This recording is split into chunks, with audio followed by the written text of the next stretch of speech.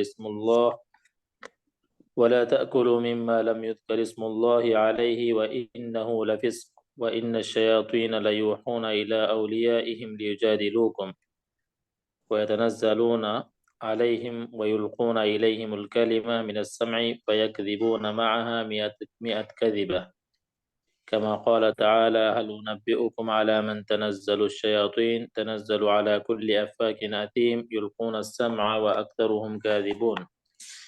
وقال صلى الله عليه وسلم في حديث الوحي فيسمعها مسترقو السمع ومسترقو السمع هكذا بعضهم فوق بعض فيلقيها إلى من تحته ثم يلقيها الآخر إلى من تحته حتى يلقيها على لسان الساحر أو الكاهن فربما أدركه الشهاب قبل أن يلقيها وربما ألقاها قبل أن يدركه فيكذب معها 100 كذبة.